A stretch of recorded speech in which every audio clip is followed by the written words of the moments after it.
ያ ልጅ በቤት ውስጥ ከባድ ጫና እንዳመጣ ፍቅሩ ይጠፋና አንተን ካገኘው ነው እንደዚህ ሆንኩት ስለዚህ ተረግሜ ነው ወይ የሚሉ ፋሚሊዎች ከዛ ልጃቸውን የማራቅ ከዛ ግን እሷ ዶክተሯ በምትነግረኝ ነገር እኔ የሆነ ትሪትመንት ኖሮ ልጅንም ዋድነው ወይ ከዛ ነገር ጎትቼ ማውጣው ነበር መሰለኝ ቴራፒ ስለወሰደ በአጭር ጊዜ ውስጥ ልጅ በጣም የሚለወጥ የሰጠችኝ ሰፕልመንት በቃ በአንዴ ከውስጡ ኪውር አድርጎ የሚያወጣው ከዛ ግን በቃ ኦቲዝምን እኔ ራሴ መፈለግ ጀመርኩ አንድ ኦቲዝም ጥላ ስር ልጇ እንዳለ እናት ሌሎች እናቶች ምንድነው እየተጋፈጡ የሚኖሩት አንድ እናት ምንድነው ልታሳልፍ የምትችለው እንቁላል ስጋ አሳ የተለያዩ ፍሩቶች ምናምን ስንቱ እናት ስንቱ ቤተሰብ ነው ያንን ነገር አፎርድ አድርጎ ልጁን ወደ ተሻለ አንጀት ጤንነት ስርዓት ራሱ የሚያመጣው ብለሽ ታስቢ ኢትዮጵያ ውስጥ በጣም ከባድ እነዚህ ልጆች እኮ መማር ይችላሉ ይማራሉ እኮ አዎ አሁንም ውጤት አይተሻል በቅርቡም የ8ኛ ክፍል ውጤት የ12 የናሽናል ውጤቶችን በጥሩ ሁኔታ ያለፉ ነው ያሉት በሚገባ ሰው ናቸው ዜጋ ናቸው ትውልድ ናቸው ለምንድን ነው ማንቀርጻቸው እንዲማሩ ማንፈቅድላቸው ከነዛ ልጆች ጋር ተቀላቅለው ተካተው እንዲማሩ ማናረጋቸው ምክንያቱ ምንድነው ሰዎች ከሚያውቁኝ በላይ እኔ ትራሴ በደንብ ታቀኛለች ከእግዚአብሔር ጋር ማወራውን ምን ያህልም ባንደፈሰሰባት ምን እንደምፈልግ ከማንም በላይ እግዚአብሔር አምላክ ሁሌ ቀን በቀን ደክማለሁ ግን መድከሜ ምንም እንደማያመጣ ማውቀዋለሁ በዛ ላይ ደግሞ አንደኛ እግዚአብሔርን አለማመን ይሆንብኛል ብያስባለሁ ተስፋ መቁረጥ እኔ ከነበረው ድንጋይ ለምንድን ነው እስከዛሬ ልጅሽ ትምህርት ቤት ያልገባው ብዙ ሰው ይለኛል ሳልፈልግ ቀርቻ አይደለም ግን ምርጫ የሚባል ነገር አለ በባህላዊ ሕክምና እኮ በጣም ብዙ አይነት በሽታዎች እኮ ይድናሉ አይደል እየዳኑም ነው ስለዚህ ግን ኦቲዝም ላይ ስንመጣ ለምን ቢዝነስ መሆኑ ተፈለገ የሚበጠበጥ ነገር የሚጠጣ ሰጥቼ ልጅሽን አደንልሻለሁ ያለኝ ሰው መጥቶ ያውቃል ፕሮግራሜ ላይ የተሻለ በጣም እስከመናደድ ለምደርሶችም የሄዱ ስለሆነ ነው አሁን ላይ እንደ ባለሙያዎች በውስጥ ይገቡና ይጽፉላችኋል አንድ እናት ወይ አባት መጣው ልጄ እንደዚህ ነው ተብያለሁ ባክሽ ጨንቆኛል ብለው እዛ ጋር በሚናገሩበት ሰዓት እነሱ በውስጥ ይጽፉላችኋል ሄደው ተጨነቀሽ ደግሞ ያው ትሄጃለሽ በቃ ነገርኩሽኝ እኮ የሚጠይቁት ገንዘብ በሚሊዮን ቤት ነው 200,000 300,000 ከፈለ ሰው መጣው ዋርቶኝ ያውቃል ያለምንም ለውጥ በ9 ቀን ልጅሽን አድንልሻለሁ ብሎኝ ይሄን ያህል ገንዘብ ከፍዬ ምን ሰጠው አልኳት መጨረሻ የሚታጠንና የሚቀባ የሚጠጣ ነው የሰጧቸው እዛው ላይ ነው ላይ በዚህ በኦቲዝም ዙሪያ ምንም አይነት ነገር ማለት ይቻላል ታይቶ አይታወቅ እነሱን ማስተዋወቂያ ማሳራት የመደገፍ በጭራሽ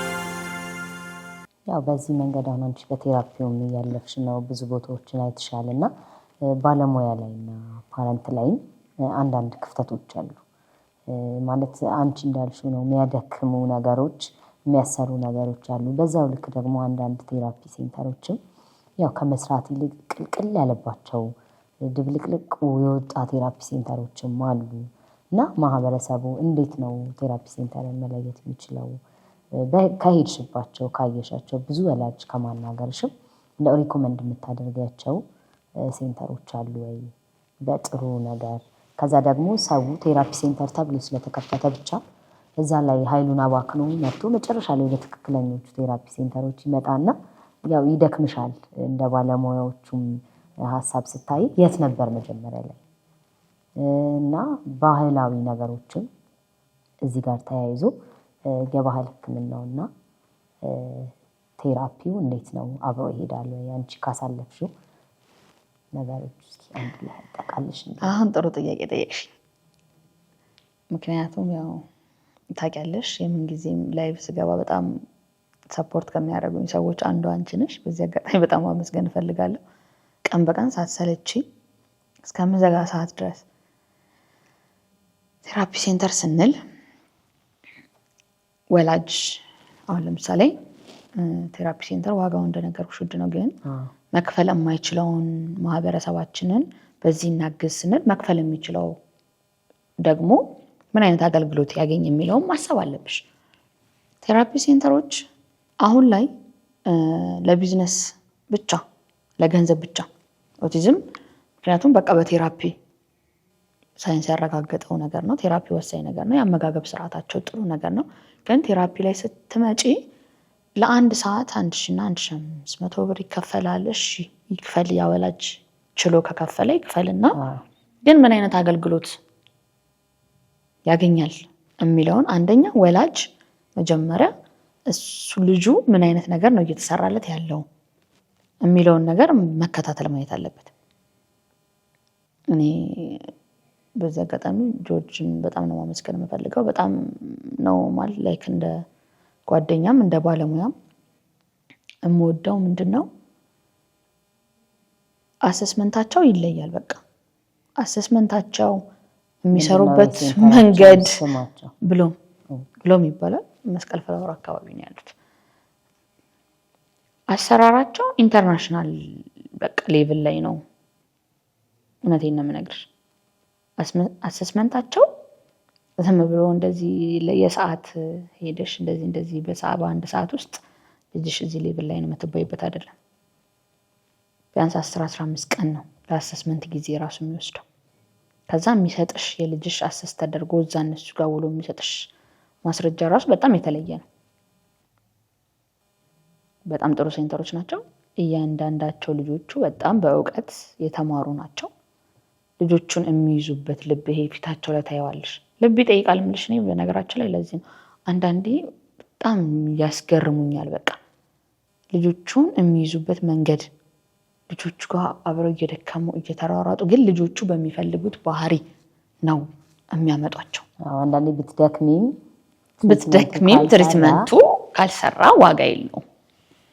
ጥሩ እምላቸው አሉ ቴራፒ ሴንተሮች። እንግዲህ አንድም ማቀው በደንብ እንደነገርኩሽ በደንብ ጆርጅን አሁን ላይ እንግዲህ እኔ በደንብ አሁን ላይ በፊት የነበረውን ከዚህ በፊት ተናግሬያለሁ። ባህላዊ ላይ ስንመጣ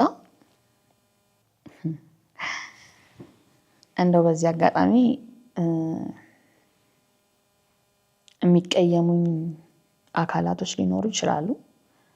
ግን ይሄ ነገር እንግዲህ ኸርባሊስቶችን አይወክልም ብዬ ብናገር ይሰመርበት። በባህላዊ ሕክምና ጀርባ ግን ከእግዚአብሔር መንገድ የሚያርቋችሁን ልጆቻችንን አድናለሁ እያሉ ገንዘባችሁን ከሚዘርፏችሁ ገንዘብ ዘራፊዎች ብልበል ተጠንቀቁ። ተበጥብጦ ተጠጥቶ የሚዳኑት እዚህም የለም። የሚቀባ ነገርና የሚታጠን ነገር ተሰጥቶ የሚዳኑት እዚህም የለም። ባህላዊ ሕክምና የራሱ ትሪት የሚያደርግበት መንገድ አለው፣ ግን ኦቲዝምን አይደለም።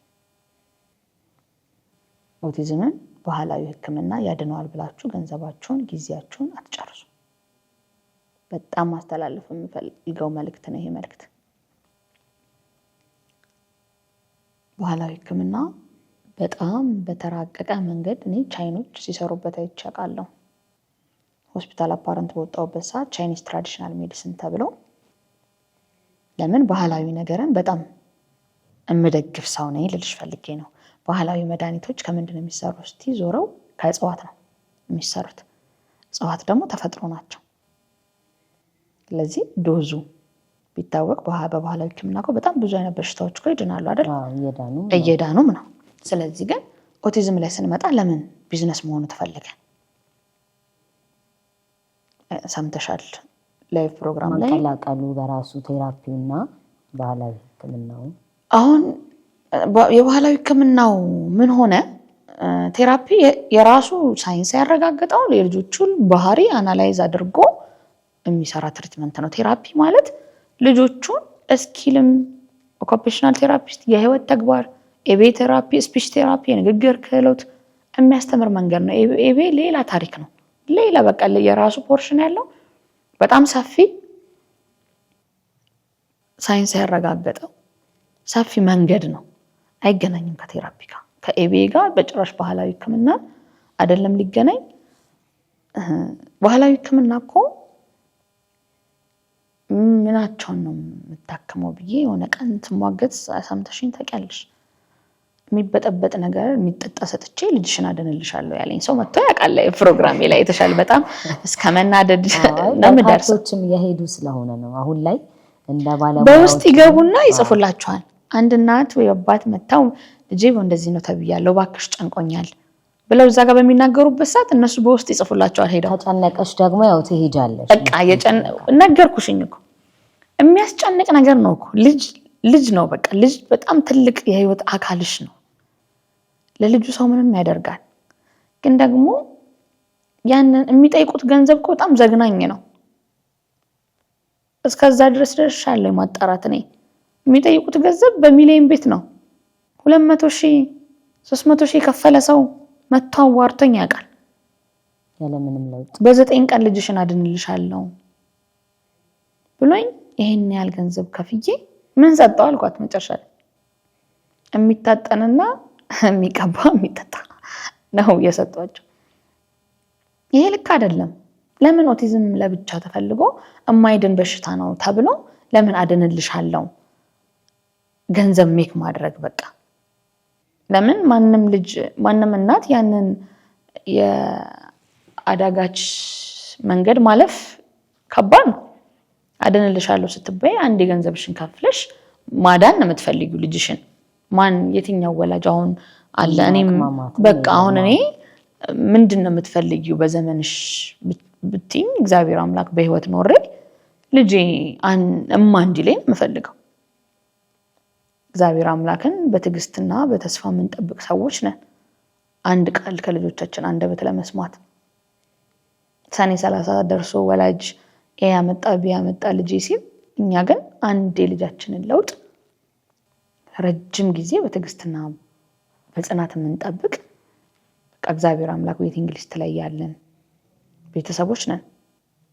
እዚህ ቤተሰብ ላይ ስንት ዋጋ እየከፈለ ያለ ቤተሰብ ላይ በደካማ ጎኑ አርገሽው ገብተሽ ልጅሽን አድንልሻለሁ ብለሽ ይሄን ያህል ገንዘብ መጠየቅ እውነት እግዚአብሔርስ ይወደዋል ወይ ነው? እውነት በጣም ከህሊና ያለፈ ስራ ነው እየተሰራ ያለውና እባካችሁ ቤተሰቦች በጣም መጠንቀቅ ያስፈልጋል። ያንን ገንዘብ ለልጃችሁ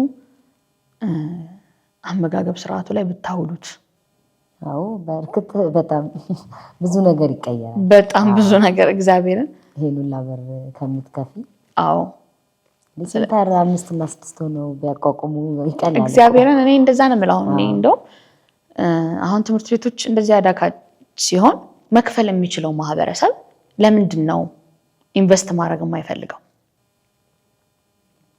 እኔ እንደ ስፔሻል ኒድ እናት አቅሙ ቢኖረኝ ዛሬ ምን መስራት ትፈልጊያለሽ ብትይኝ እንደ ስራም ይሁን እንደ አንድ እናት ኢንክሉሲቭ ትምህርት ቤት ነው ልጅሽ የምችለው።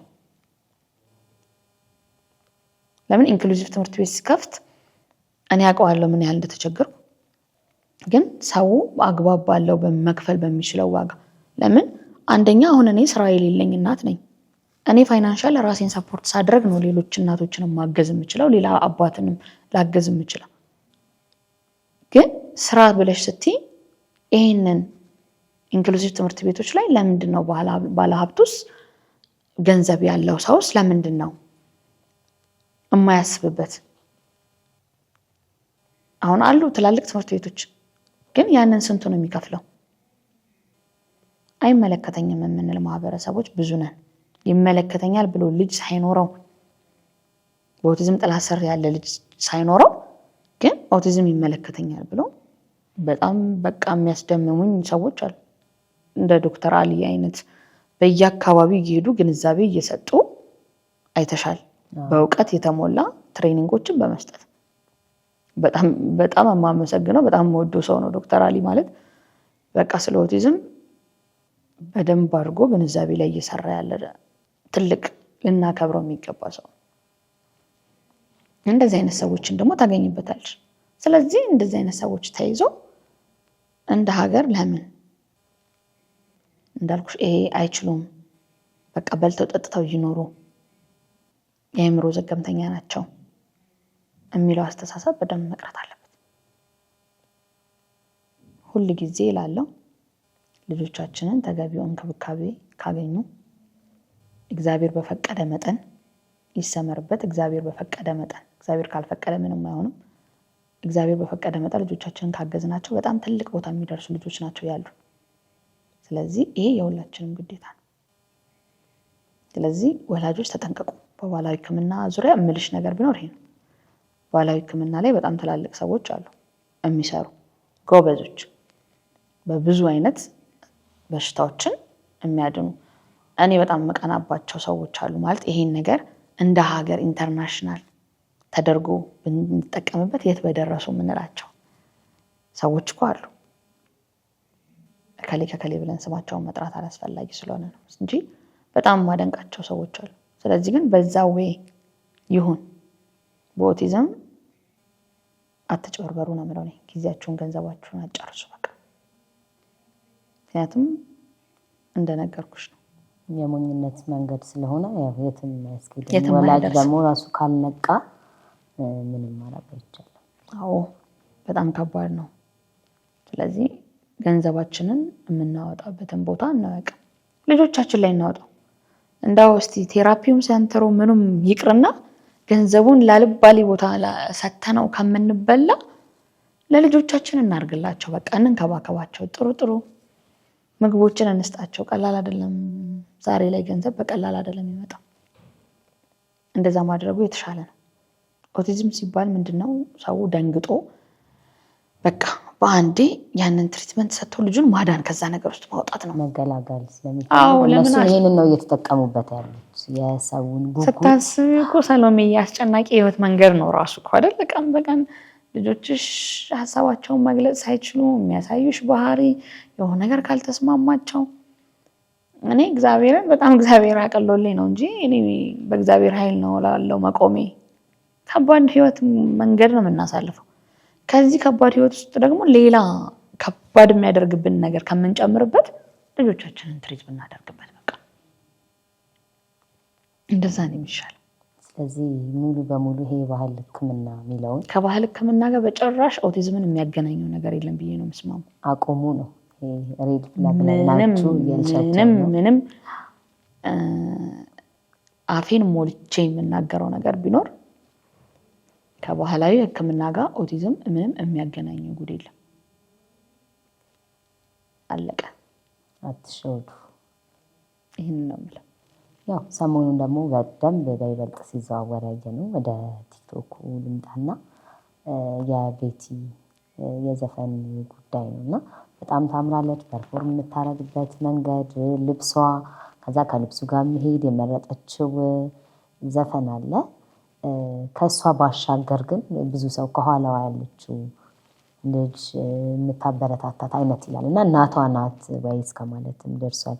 ያው አንቺ ወንድ ልጅ ነው ያለኝ ብለሽ ስለነገርሻቸው እርግጠኝነት ይሄንን መገንዘብ ያቅታቸዋል ብዬ አላስብም። ከሷ ጋር ያለሽ ግንኙነት ምንድነው? ምንስ ቢደረግላት ትፈልጊያለሽ? ያው ከተገናኘን አይቀር ለሷ እንኳን ጠየቅሽኝ በእናትሽ። ቤትዬ በጣም ነው የምወዳት። በቃ እንደነገርኩሽ እኔ የዛ የኒያ ፋውንዴሽን ሰራተኛ አይደለሁም፣ ግን ከጎናቸው ሆኜ ሴንተሩን በቃ በምንም ነገር ከጎናቸው ሰው በጣም ነው ደስ የሚለኝ። ለምን ስራ አስኪያጇን ጨምሮ ወይዘሮ ሌኒን ጨምሮ እንዳልኩሽ የግቢው ሰራተኞች በጣም ነው የሚያስቀኑት፣ በቃ በጣም። ስለዚህ ከዚህ መልካም ልብ ጋር አብረሽ ብትይ ላንቺ ደስታ ነው። ቤትዬ ይልሽ ምን አይነት ልጅ ናት መሰለሽ? አሁን እዛ ጋር እኔ በቃ ስትዘፈን ሰማኋትኝና አንድ ዳኒ የሚባል መልካም ሰው አለ ከኒያ ፋውንዴሽን ጋር በጣም አብሮ ሰፖርት የሚያደርግ በጣም ደስ የሚል ወንድም ነውና እሱ ለቋት አየው። ከዛ እዛ ሳይር ቤትዬን አገኘኋት። ያው እኔ ዛሬ አይደለም እዛ መሄድ የጀመርኩት ኦልሞስት 3 ዓመት ምናምን ሊሆነኝ ነው። በቃ ከሌኒ ጋር ጥሩ የሆነ ወዳጅነት ነው ያለን እና እዛ ከመሄዴ በፊት ጸሐፊዋ ሊያዬ በጣም ቤስት ሆነን ነበር። በዛም ነው በቃ እንደ ቤተሰብ የተዋወቀ። ከዛ ቤትዬን ሳገኛት ስዘፈን በቃ ሙሽራ የቀረን የአበባ ደሳለኝ ዘፈን በጣም ተወደዋለች። ሌላ ዘፈን እንኳን ስትይ ሙሽራ የቀረ አለባብሽላት ክፈች ትላለች።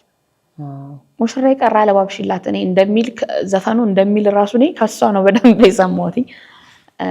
አዳምጣለሁ፣ ዘፈን አዳምጣለሁ።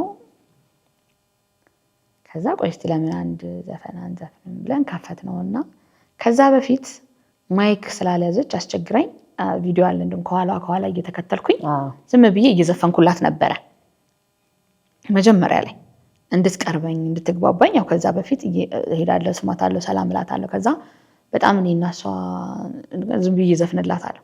ከዛ እኔ ስጀምረው ያንን ዘፈን እሷ ትዘፍነዋለች። ከዛ እየተከተለች ቢሮ መጣች። ገባሽ? ማይክ አመጣንላት። በቃ እየዘፈንኩላት ነበራ። ተግባብተናል። ልጆቹን የምንቀርብበት መንገድም እኮ ዝም ብለን ሄደሽ እንትን አትያቸውም። ዘፈን ታቀርባለች ብለሽ ብትጠራት ምንም። ከዛ ግን ዘፈን በጣም ትወዳለች። በጣም ጎበዝ ናት። ደግሞ ድምጿ የሚገርም ነው እንደሰማሽ። ከዛ ሄድኩኝ አመጡላት። ማይክ ሲሰጣት ኢቭን ክሊፑ ላይ ያየችውን ራስ ታለቅስ ነበር። ባይገርምሽ አበባ ደሳለኝ ታለቅስ ያለበት ታለቅስ ነበር። አስቆመዋት ነው በቃ አስተታዋት። ኮፒ ነው የምታረገው እያንዳንዷን ነገር። ጆሮዋ የሚያዳምጥበት መንገድ የሚገርም ነው። በቃ ልጅቷ ተሰጧ። ከዛ ምን አሰብኩ? እውነቴን ነው የምነግርሽ። እዛ ጋር ቆም ብዬ እግዚአብሔር አምላክ ሆይ እንደው ምናልባት ዘፈን በመሆኑ ጽድቅ ላይሆን ይችላል። እኔ ግን የማየው የልጅቷን ፍላጎት የልጅቷን ትልቅ ቦታ መድረስ ነው። እስቲ ለምን ቪዲዮ ሰርች አለቅም? ከዛ ሜቢ አንድ ሰው ቢያገኛት በሙዚቃ ውስጥ የሚሰራ ሰዎች ሜንሽን አድርጌ ብዙ ቴክስት የጻፍኩላቸውም ሰዎች አሉ፣ አቀናባሪዎች። በቃ ልጅቷ እንድትታገዝ ፈልጊያለሁ። አንደኛ ቤትዬ የኛ ልጆች እንደሚችሉ በደንብ ማሳያ ናት።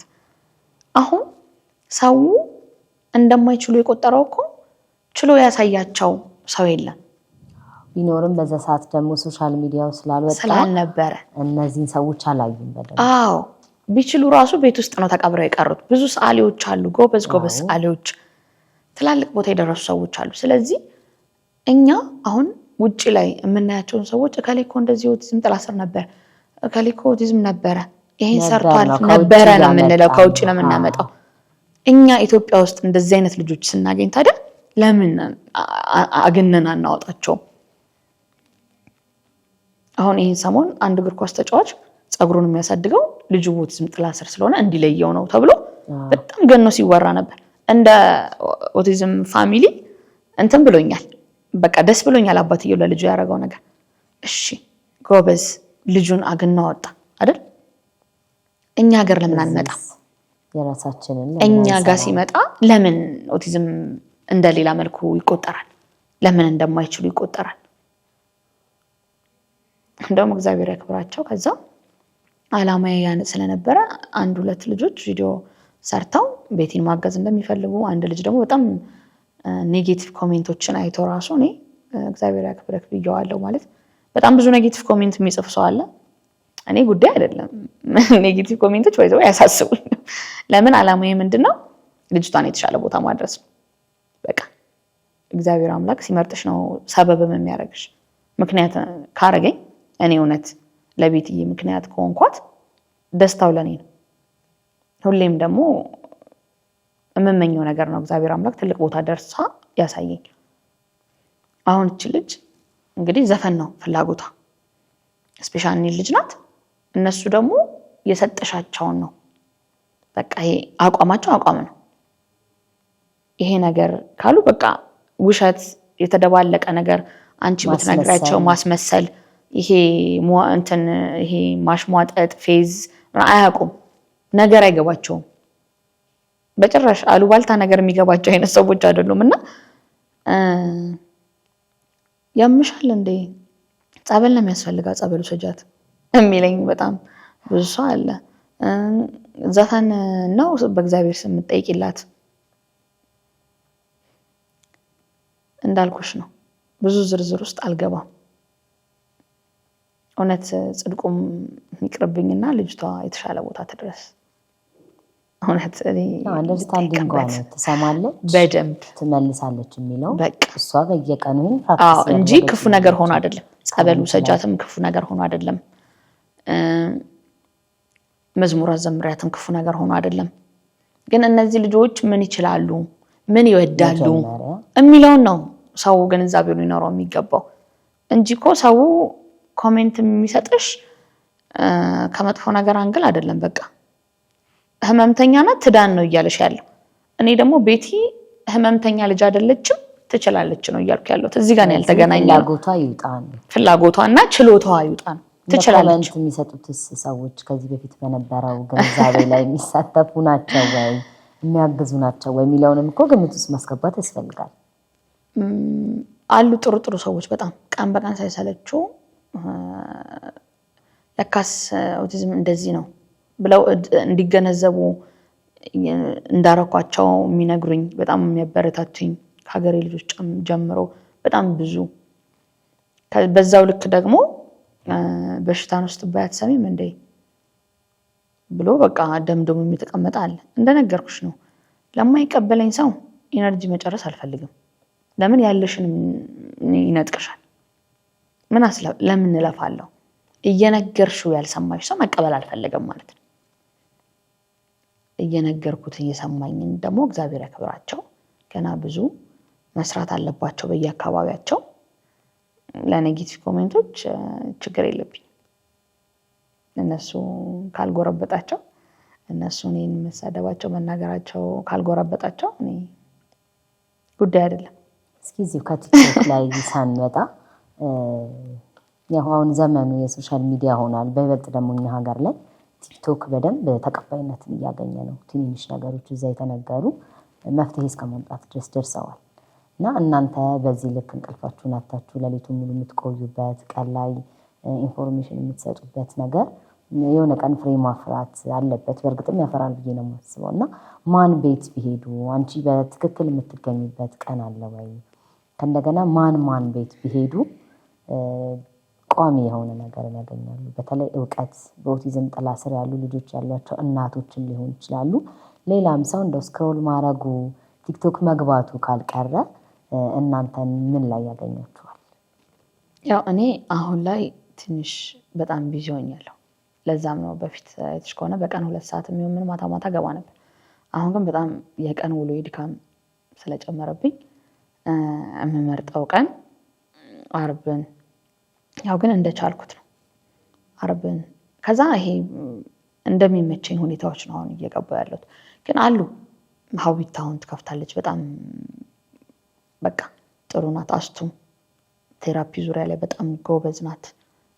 ልጆቻቸውን ማብቃት የቻሉ እናቶች አሉ። ከዛ ቅዳሜ ደግሞ የዳሬስ እናት ሰላምዬና ማክዳ አንድ ላይ ኮላብ በማድረግ ቅዳሜ 3 ሰዓት ነው መሰለኝ በእኛ ፕሮግራማቸው ይከፍታሉ። ቲክቶክ ፕላትፎርም ላይ ጥሩ የሚያስተምሩ ሰዎች ናቸው። በጣም አሉ። የረሳሁት ካለ እንግዲህ ይቅርታ። ከዛ ደግሞ በአጋጣሚ በዚህ ቀን አይባልም ግን ካገኙት ቲክቶክ ፕላትፎርም ላይ ካገኙት እና ለማስተማር ጊዜውን ሰጥቶ ሲገባ ካጋጠማቸው ዶክተርን በጣም መጠየቅ ይችላሉ። ዶክተር ገላ ያው እኔ ሁሉ ጊዜ በየሄድኩበት በጣም ማመሰግነው የምወደው ዶክተር ነው። ቤተሰቤም በቃ ቤተሰቤ ነው ለኔ ብዬ የማስበው ሰው ነው። ለምን በልጄ አመጋገብ ስርዓት ዙሪያ በጣም አግዞኛል። በጣም ልጄ ተረጋግቶ ተኝቶ እንቅልፍ ተኝቼ እንዳድር፣ ከዛ ደግሞ የልጄ ጉዳይ እኔ ባልደውልለት ራሱ እያሳሰበው እየደወለ እንደዚህ ነው እንዲህ ነው የሚለኝ ለኔ መልካም ወንድሜ፣ በጣም መልካም ትልቅ እውቀቱ ያለው በጣም እርግጠኛ ሆኜ ነው የምናገርለት በእኛ በስፔሻል ኒድ ልጆች አመጋገብ ስርዓት ላይ በጣም እርግጠኛ ሆኜ የምናገርለት ሰው ነው። በቃ ጎበዝ ነው፣ እውቀቱ በደንብ አለው፣ እየሰራም ነው። ገና ብዙ ይሰራል ብዬ የማስበው ሰው ነው። ሜቢ አሁን እሱን ሲገባ ላይቭ ላይ ካገኙት ያዳምጡት፣ ጥያቄ ጠይቁት። በጣም ፖዚቲቭ ሰው ነው፣ ቅን ነው። ሰምተሽ ታውቂያለሽ ብዙ ቀን ጊዜውን ሰጥቶ ደከመኝ ሳይል የሚሰራ ሰው ነው። ያው ይህን ማንሳት የፈለኩት ብዙ ሰው የሚነገር አይመስለውም፣ ቲክቶክ ላይ ያለ አይመስለውም። እንደዚህ አይነት ነገሮች ሐኪም ቤት መሄድ ያልቻልንስ ቴራፒስት ያላገኘንስ ይላሉ። ነገር ግን ስልካቸው ላይ በጣም በርካታ እናቶች ካለፉበት በጣም በርካታ ባለሙያዎችን ማድረግ ያለባቸውን ነው እየነገሯቸው ያሉት እና በዚህ አጋጣሚ እንዲጠቀሙ ዩዘርኔም እየያዙ አንዱ ከአንዱ ሊንክ ስለሆነ አብዛኛው ፋሚሊ አንድ ላይ ስለሆነ የሚሰራው የሆነ ቤት ማዘውተር ብትጀምሪ ሌሎች ሰዎችም ይመጣሉ እና ይህንን እድል እንዲያገኙ ከመንገር አንጻር ነው። ያው ክብደቱ በጣም እየተነገረ ነው።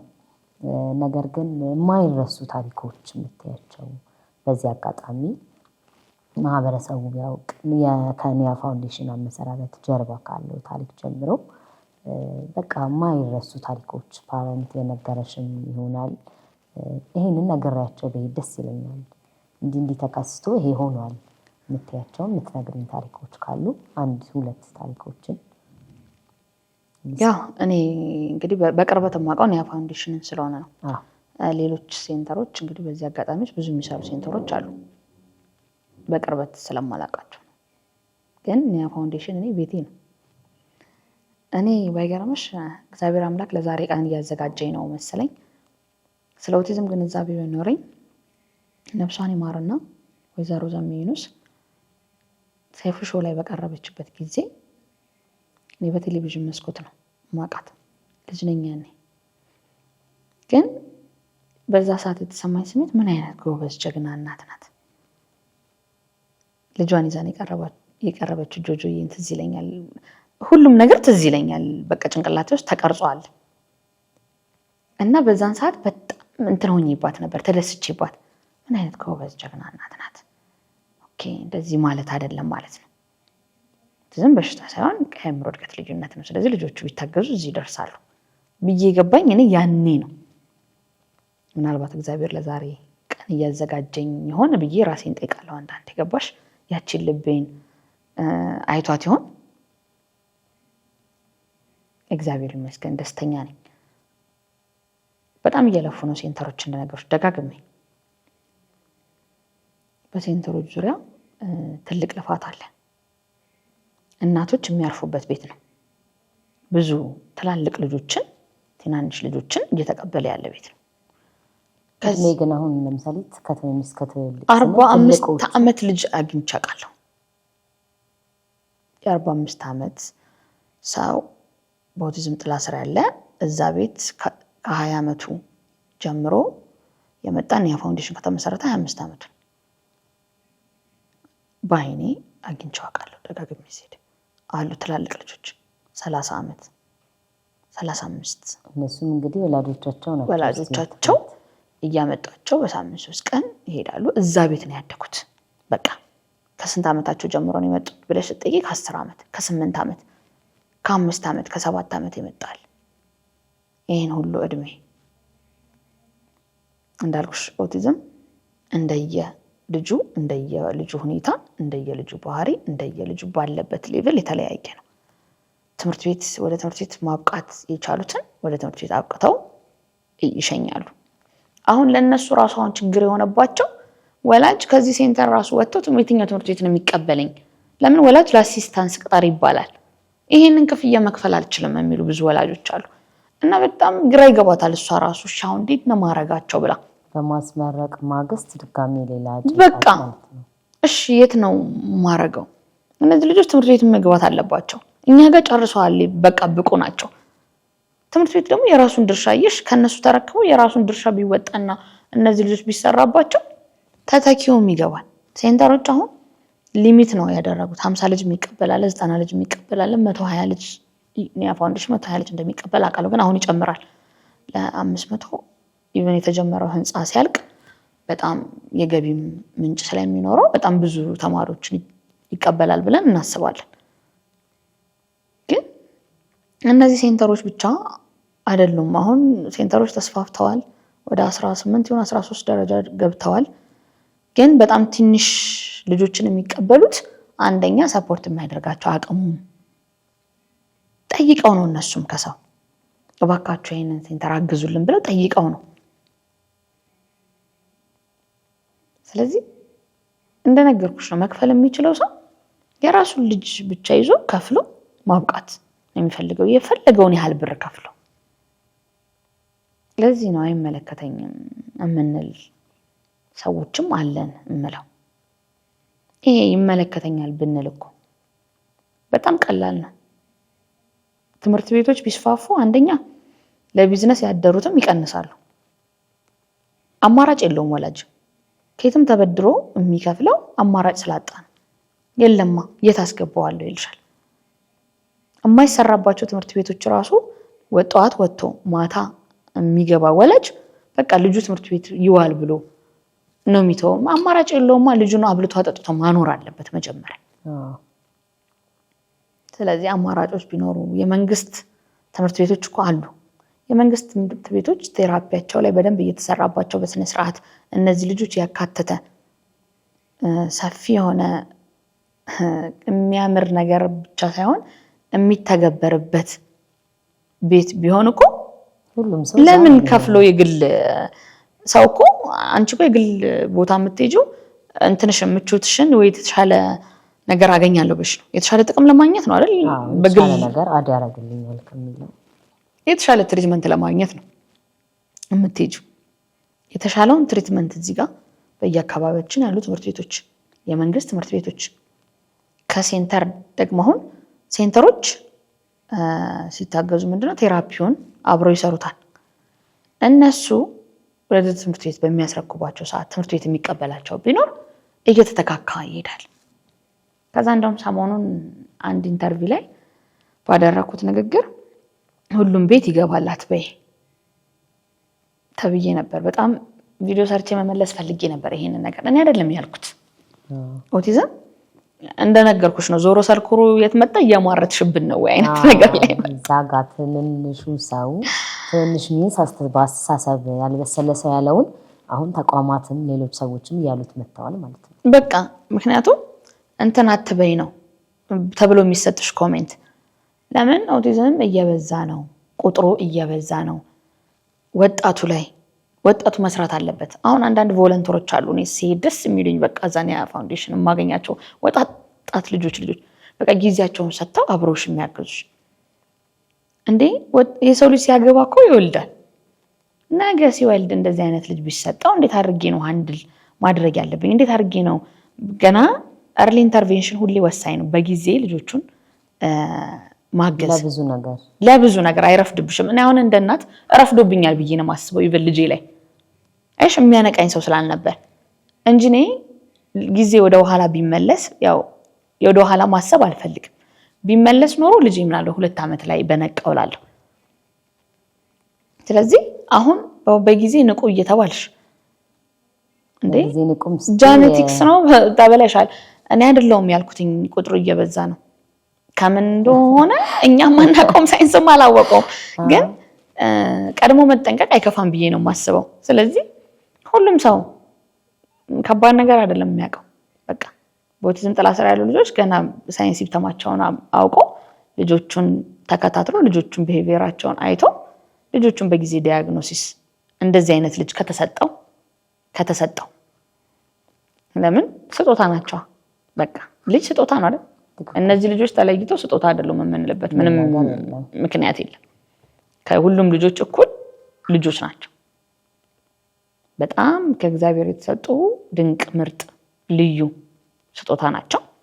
እነዚህን ስጦታዎቻችንን ደግሞ በጊዜ ትሪት እናደርጋቸው እንጂ እኔ ስላልኩ የሚሆን ነገር ኖሮ አይደለም። ግን በጊዜ ማወቅ አይከፋም። በቃ ወጣቱ ቢያውቀው ምንድነው ጉዳቱ? ጥቅሙ ነው እንጂ የሚበዛው አሪፍ ነው እንጂ እንደውም ወጣቱ ነው አሁን በጣም ቢዝነስማን እየሆነ ያለው አይደል? እንደ ቢዝነስም ከሆነ እንዳልኩሽ ወጣቱ ማህበረሰቡን ባማከለ ዋጋ በተማረ ኃይል ታግዞ ትምህርት ቤቶች ቢከፍት ተጋግዞ ቢሰራ ለእሱም እየሰራ ነው። ማህበረሰቡም አገርንም እየገነባ እኮ ነው። ትውልድ እየሰራ ነው። የጥሩነትን ነገር ወይም ደግሞ በጥሩ መልኩ ተረድተሽው ስታስቢበት ረጅም ርቀት ነው ተያይዘሽ የምትጓዥው። በጣም ጥሩ ረጅም ርቀት የምትደርሽበት ላይ የምትጠላለፊ ደግሞ ከሆነ የትም አትደርሽም። ራስሽንም ነው የምትጎጂው። አትደርሽም። ስለዚህ እኔ አንድ እናት ነኝ፣ አንድ ግለሰብ ነኝ። ብቻዬን የማመጣው ነገር ስለሌለ እንደ ቅድም እንደነገርኩሽ አማራጭ ማጣት ማለት እኔ መጋፈጥ ከሌለብኝ እንዴት ሰውን ተጋፈጡ ላለው እኔ ስፔሻል ኒድ ልጅ ይዤ እኔ ልጄን ደብቄ አፍኜ ቤት ውስጥ ቁጭ ካረኩ ሌላዋ ገጠር አካባቢ ያለችው እናት እንዴት ነው የምታወጣው? ሌላው ትውልድ እንዴት ነው የማወጣው? እናልፋለን፣ እንዳልኩሽ እንሞታለን። ስንሞት ግን ምንድነው ጥሩ ነገር ሰርተን የምናልፈው? ስራችን እንላለን እኮ። ስለዚህ አሁን እግዚአብሔር ነፍሷን በገነት ያኖረው ዘሚዩንስ ስራዋ ሁሌ አስቢ በቃ ተክላ ሄዳለች፣ ተክላ ሄዳለች ማለት ነው። ሁሉ ጊዜ እየተቀጠለ ይኖራል። ኒያ ፋውንዴሽን በዘሚዩንስ የተመሰረተ ተብሎ ይኖራል። ለብዙ እናቶችም ረፍት ሆናለች፣ ብዙ ሰዎችም እየጠቀመች ነሽ። አንዳንድ ሰው ሞቶ ራሱ ይጠቅምሻል። በቃ እንደዚህ አይነት ሰዎች ብንሆንና ብንተጋገዝ ቆመን አይደለም ሞተን ስራችን ሰው ይጠቅማል ብዬ ነው ማስተላለፍ። ያው ሚሶዬ የመጣሽበትን መንገድ ከፐርሰናል ላይፍሽ ጀምረን ስናየው ተምረሻል። ማንኛውም ሰው ወጥቶ ሰርቶ በቂ ገቢ ያገኛል የሚባልበትን ደረጃ አልፈሽ ነው አሁን ድጋሚ ወደኋላ ተመልሰሽ ለልጅ ስትይ ቤት ውስጥ ያለሽው ማለት ነው። ያ አንቺ ላይ ምን ተጽዕኖ ይፈጥራል? ለሌሎች እናቶችስ ግዴታ ለልጃቸው እነሱ ሆነው ያሉት የብቸኛ አማራጭ ቤታቸው ላሉ እናቶች ምን ትያቸዋለሽ? አጠቃላይስ እንደ ኦቲዝም ፓረንት ኦቲዝም ልጆች እንዳላቸው እናቶችም አባቶችም የምታስተላልፊው ነገር ካለ ለነሱ መልእክትሽን።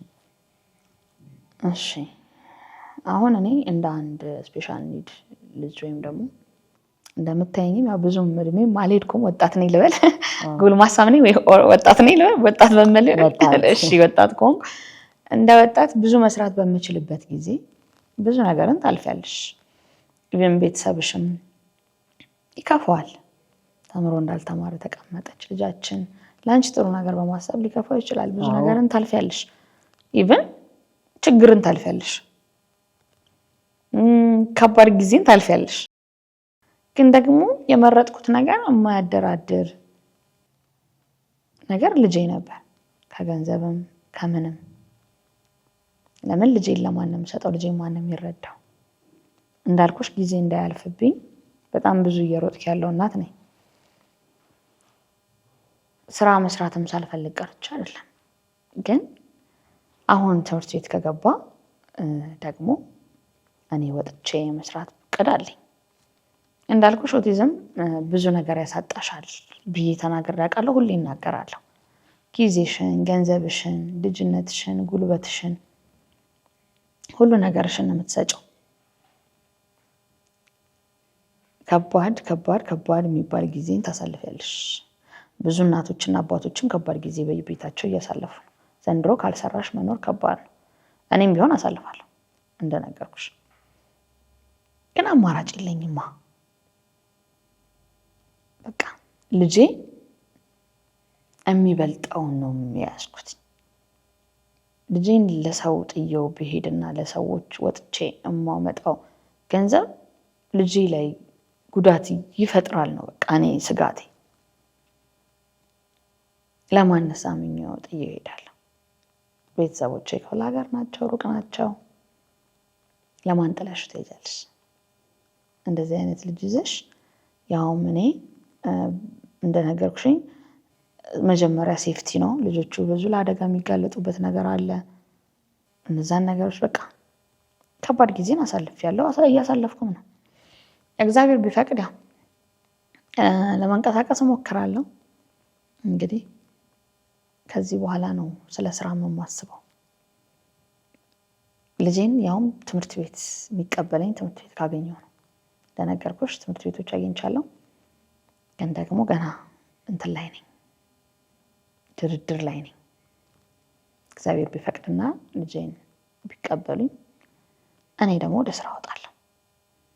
ብዙ እናቶች ይህን ዋጋ እንደሚከፍሉት ስለማውቀው እኔ ቤት ተቀምጬ ከፍያለሁ፣ እየከፈልኩም ነው። ግን ደግሞ ምንድነው እንደ ፈተና ይዤዋለሁ። በቃ እንዳልኩሽ እንዲያሳልፈኝ እግዚአብሔርን ብቻ ነው የምለምነው። ከባድ ጊዜ ነው እያሳለፍን ያለ ነው። ከባድ ጊዜም እያሳለፍኩ ነው። ግን እግዚአብሔር ይመስገን በቃ ያልፋል። ያልፋል ስል ዝም ብዬ ለንግግር እንዲያምርልኝ ሳይሆን አለፌው ስላየሁት ነው። ነገ ደግሞ የተሻለ ቦታ አቆማለሁ ብዬ አስባለሁ። ወላጆችም ደግሞ በተቻለ አቅም መጣር ብቻ አይደለም። አንዳንዴ መፍረድ ከባድ ነው። እዚህ ነገር ላይ ኮሜንት ባልሰጥ ደስ ይለኛል። ለምን ልጃቸውን ይዘው እውነቴን ነው የምነግርሽ። እኔ አንዳንዴ በጣም ነው ልብ የሚሰበረው። ጉልት ቁጭ ብለው ሸጠው በኦቲዝም ጥላ ስር ልጆች የያዙ እናቶች አሉ። ከሌላ ተጓዳኝ የጤና እክል የጤና ህመም ጋር ደግሞ የሚያስታመሙ ቤተሰቦች አሉ። አይደለም ውጡና ስሩ። ከዛ ደግሞ በቤት ውስጥ ሆናችሁ በጣም ጀግና እናቶች አሉ። ስፔሻል ኒድ ልጅ ይዘው ቤት ውስጥ ኦንላይን የሚሰሩ እነዛ እናቶች ራሱ በጣም መበረታታት ነው ያለባቸው። እንደነገርኩሽኝ በጣም ብዙ አብዛኞቻችን ወደሆነ ነገር ነው ግር ብለን የምንሄደው። እውነቴን ነው የምልሽ። ትንሽ ኢኮኖሚካሊ ደካም ያለውን አንዳንድ መልካም ሰዎች ካልሆኑ በስተቀር አብዛኛው ሊያዩ አይፈልግም። ሁሉም የሆነ ሰው ታዋቂ ሆነ፣ የሆነ ሰው ማስታወቂያ እየሰራ ነው፣ የሆነ ሰው እንደዚህ እያደረገ ነው፣ ያን ሰው እዛው ላይ ነው። በተለይ በዚህ በኦቲዝም ዙሪያ ምንም አይነት ነገር ማለት ይቻላል ታይቶ አይታወቅም። እነሱን ማስታወቂያ የማሳሳት የመደገፍ በጭራሽ። እንደውም አሁን እኔ ቲክቶክ ላይ ከመጣሁ በኋላ ሰሞኑን እንደውም አንድ እንደ ማስታወቂያ ጓደኛዬ ጋብዛኝ አንድ የውበት ሳሎን ምናምን እንትን አልኩኝ። አሁን እንደዚህ አይነት እናቶች አለን፣ መንቀሳቀስ አለብን፣ ልጆቻችንን ማገዝ አለብን። በዛ ላይ አቅሙም አለ፣ የእርዳታ ሳይሆን አቅሙ ስላለ ቢያሰሩን ኢትስ ኦኬ በቃ ምንም አይደለም። ለምን ይሄ ተያይዘሽ ነው የምታድጊው። ነገርኩሽኝ በቃ ይመለከተኛል እንበል። በቃ ይመለከተኛል ካላልሽ በጣም ከባድ ነው።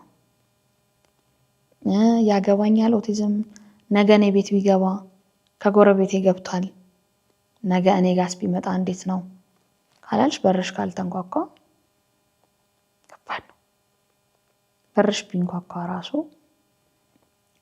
አምነው መቀበሉ ከሌለ የትም ልንደርስ አልችልም። ስለዚህ ወላጆችን አሁን እኔ ኮመንት መስጠት አልችልም። ከባድ ጊዜ እያሳለፉ ነው። በቃ በዚህ አጋጣሚ እንደውም ድምፅ ለሆናቸው እፈልጋለሁ። የኦቲዝም ጥላ ስር ያሉ ልጆች የያዙ ቤተሰቦች በጣም ከባድ ጊዜን ያሳልፋሉ፣ እያሳለፉም ነው።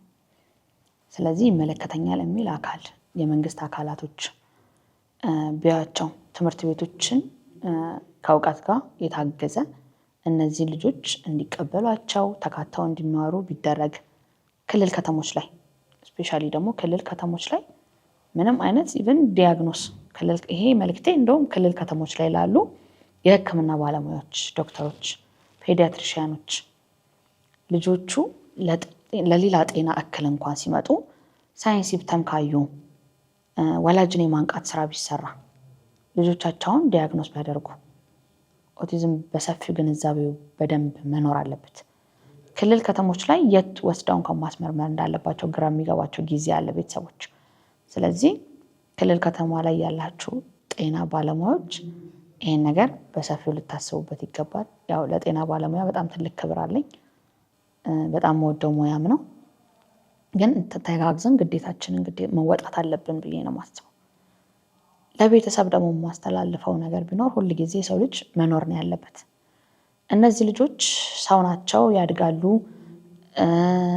ጉርምስና እድሜ ያለ እያደጉ በመጡ ቁጥር ወንድም ሴትም ልጆች አካባቢያቸው ባለ ሰው ነው ጥቃት የሚደርስባቸው። በተለይ በደንብ መነገር ያለበት ነገር አካባቢያቸው ላይ ባለ ባጎት ሊሆን ይችላል፣ ወንዶችም ባክስት ሊሆን ይችላል፣ በቤት አጋዥ ሊሆን ይችላል፣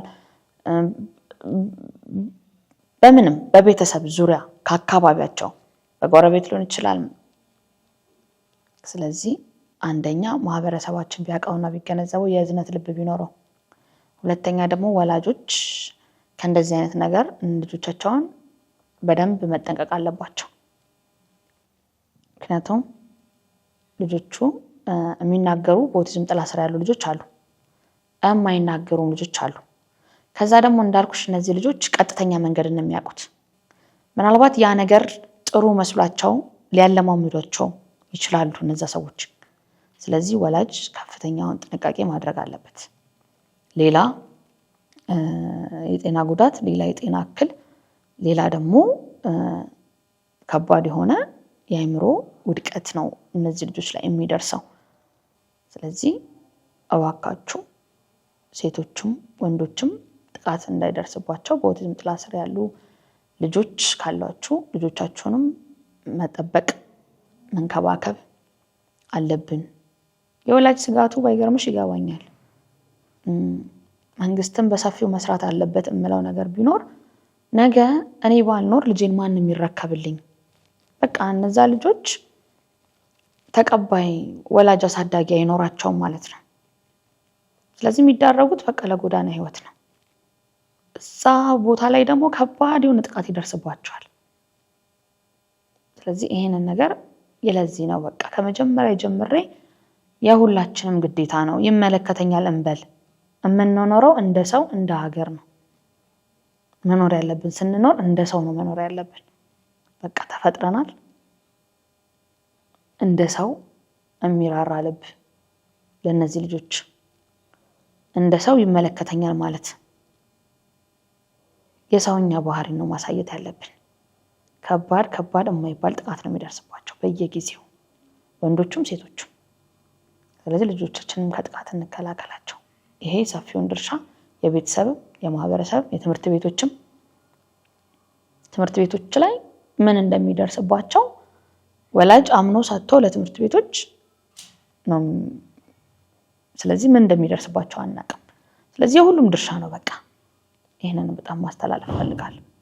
ብዙዬ እንዳለ ምንም የሚጣል ሰሚ ካለ ያው ብዙ ነገር ተነግሯል። የሚጣል የሌለበት ነገር በተለይ መፍትሄ የሚያስፈልጋቸውን በርካታ ነገሮች ነግረሽናል። እንደ አጠቃላይ እኔ በግሌ እንደ ማህበራዊና ስነ ልቦናዊ ጉዳዮች አቅራቢ እዚህ ቤት በቃ ሚሶ በመምጣቷ እኔ በጣም ደስተኛ ነኝ። ሊነሳ የሚገባው ጉዳይ ነው፣ ግን አንዳንድ ጊዜ ጉዳዩ ደግሞ ይተላለፋል። ማንሳት ያለባቸው ሰዎች ሳይገናኙ ይቀራሉ። እንዳልኩሽ በባለሙያ የተወሰነ ለማህበረሰቡ ግንዛቤ ለመፍጠር ሞክሬያለሁ። ዛሬ ደግሞ በወላጅ ይሄንን ካንቺ በመስማቴ እንደ አጠቃላይ ያለውን ነገር ዳሰናል ብዬ ተስፋ አድርጋለሁ። ጥያቄዎች ካሏቸው መጻፍ ይችላሉ፣ እንመልሳለን። ያንቺንም ገጽ ከስር እናስቀምጥላቸዋለን። በግልም ኮንታክት ማድረግ የሚፈልጉ ሰዎች ማድረግ ይችላሉ ማለት ነው። አሁንም ቢሆን በድጋሚ ለማስታወቂያ የሚሶ በር ክፍት ነው፣ የበርካታ እናቶችም ጭምር። ይህንን ደግሞ ብታሰሩ እናንተን የምትጠቀሙት ብዬ በግሌ ለድርጅቶች ይህንን መልእክት ማስተላለፍ ፈልጋለሁ። ጨዋታችንን ወደ መጨረስ መጥተናል። ብዙ ነገሮች ነው ያነሳነው ደስ የሚሉ። እንደው ሚሶ እዚህ መጥቼ ሳልናገር ባልሄድ የምትዩ በዚህ ጉዞሽ ውስጥ የምታመሰግኛቸው ሰዎች ማስተላለፍም የምትፈልጊው መልእክት ካለ እድሉን ልስጥሽ።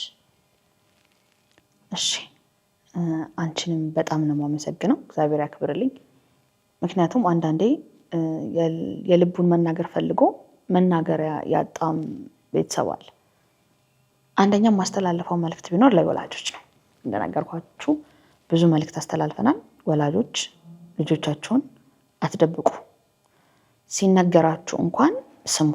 ሲነገራችሁ ስሙ ማለት ወዳጅ ዘመድ፣ ጎረቤት፣ ጓደኛ መጥቶ እሱ ግንዛቤው ኖሮት ልጃችሁን ማስመርመር አለባችሁ ብሎ በሚነግራችሁ ሰዓት ኦኬ ልጄ ጋር የሆነ የጎደለ ነገር አለ ማለት ነው። ስለዚህ መንቃት መቻል። ሰው እያነቃሽ አለመንቃት ለአንቺ ነው የሚያከብደው። በጣም ራስሽ ነሽ ነገ የምትወጪው እና የምትጋፈጪው። ስለዚህ ልጆቻችሁን አስተውላችሁ እዩ። እንደዚህ አይነት ነገር ምልክቶችን በምታዩበት ሰዓት ልጆቻችሁን ዲያግኖስ አስደርጉ፣ አስመርምሩ ለጤና ባለሙያ። በተረፈ ልጆቻችሁን አትደብቁ። በጣም ብዙ ሰው ልጁን ይደብቃል። በጣም ብዙ በር ተዘግቶባቸው ያሉ ልጆች አሉ። አውጧቸው። ስፔሻሊ በጣም አቅም ያላቸው ቤተሰቦች ጋር ልጆች ይደበቃሉ። ይሄ ስምን፣ ዝናን፣ ክብርን ከራስ ክብር ጋር የማወዳደር ከራስ ክብር ጋር የሚወዳደር ነገር አይደለም። ልጅ ነው። ክብር የሚባል ነገር ልጅ ጋር አይሰራም። በዛ ላይ ደግሞ ክብር የሚነካ ነገር አይደለም ኦቲዝም። በጭራሽ ከእናንተ ህይወት ጋር ልጃችሁን አገናኝታችሁ ልጆቻችሁን አትደብቁ። አንደኛው ማስተላለፈው መልእክት ቢኖር ይሄንን ነው። ሁለተኛ ደግሞ ሁልጊዜ ብዙ ሰዎች ይናገራሉ፣ እኛም እናቶች እንናገራለን። ይሄንን በእርግጥ ያለንበት ሀገር መንግስታችን ሊያየን ይገባል። በጣም መንግስት በክልል ዙሪያ በጣም ብዙ መሰራት አለበት። ስለዚህ ሊያግዘን ሊያየን ትምህርት ቤቶች ላይ በጣም ትኩረት አድርጎ ትምህርት ቤቶች እባካችሁ እንግዲህ መስከረም መጥቷል፣ እንጠብቃለን፣ ተስፋ እናደርጋለን። ልጆቻችንን በመቀበል እንደምታግዙን ተስፋ እናደርጋለን። መንግስትም ደግሞ እየተሰራ ያለው ነገር ምንድነው የሚለውንም ደግሞ በየጊዜው ትምህርት ቤቶች ላይ ማየት አለበት ባይ ነኝ።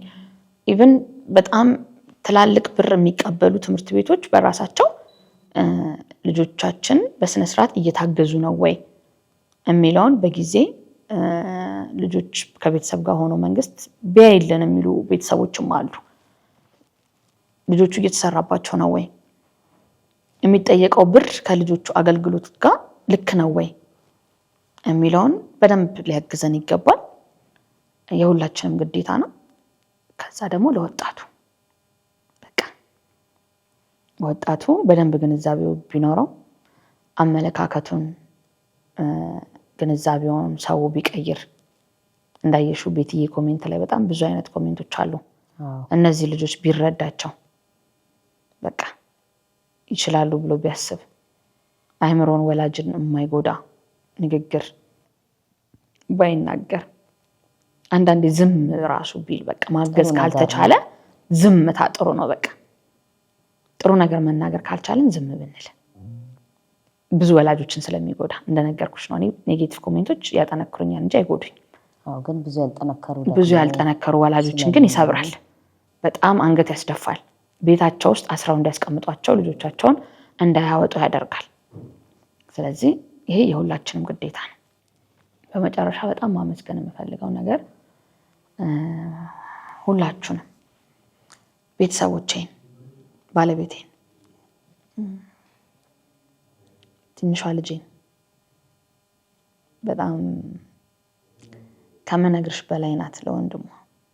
ምናልባት ነገ አድርጋ ይሄንን ቪዲዮ ታዩ ይሆናል።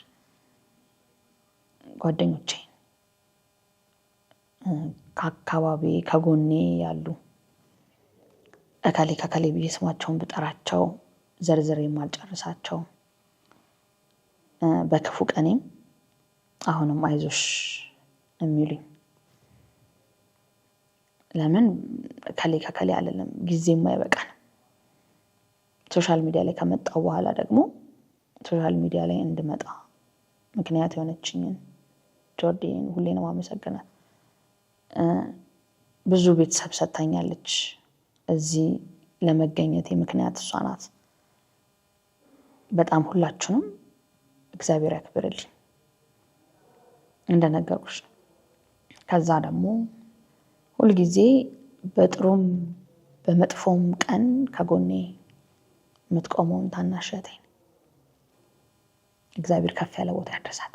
በጣም ነው ማመሰግነው ሁላችሁንም። ከከሌ አይደለም ሰልዬ፣ አንቺም ሰፖርት ስላረግሽኝ፣ እንግዳሽ አድርገሽ መርጠሽ ስላጋበሽኝ በጣም ነው ማመሰግነው። እኛ እንኳን እኛንን እናመሰግነው። በጣም ነው ማመሰግነው ሰዎችን። ለምን ሰዎች ክሬዲታቸውን መውሰድ አለባቸው ብዬ አስባለሁ። እንደነገርኩሽ ነው እህቶቼ በጣም ጓደኞቼ ናቸው። ከእህት በላይ የማያቸው ሰዎች አሉ፣ ከሌ የማላቸው። እግዚአብሔር ያክብራቸው ሁላችሁ። በጣም አመሰግናለሁ። እሺ፣ በርቺ ነው አሁን ላይ ማለት የምንችለው ቃል ይሄ ብቻ ነው። በርቺ። ነገ ደግሞ የሆነ ሴንተር እንደምታስቢው ትምህርት ቤት ኢንክሉሲቭ ትምህርት ቤት ከፍተሽ የእውነትም ለብዙዎች የምትደርሺ እንድትሆኝ እኔ መልካም ምኞቴን እመኛለሁ። ቀጣይ የምመጣው የሰሎሜ ቤት ኢንተርቪው ሴንተር ውስጥ ነው። እግዚአብሔር ይፍቀድ፣ እግዚአብሔር ያግዘን። እጅ ለእጅ እንያያዝና የማይሆን ነገር የለም። እድሜና ጤና ይስጠን። ያኔ በድጋሚ እንገናኛለን። ውድ ቤተሰቦቻችን ከሚሶ ጋር የነበረን ቆይታ ይሄንን ይመስላል። በእርግጠኝነት ሁላችሁም ስጀምር እንዳልኳችሁ ብዙ የቤት ስራ፣ ብዙ መልስ፣ ብዙ ጥያቄ ለራሳችሁ እንደምትወስዱ ተስፋ አደርጋለሁ። ቀጣይ ሳምንት በሌላ እንግዳ በሌላ አስተማሪ ፕሮግራም እስከምንገናኝ ድረስ ቻለን ሰንብቱ።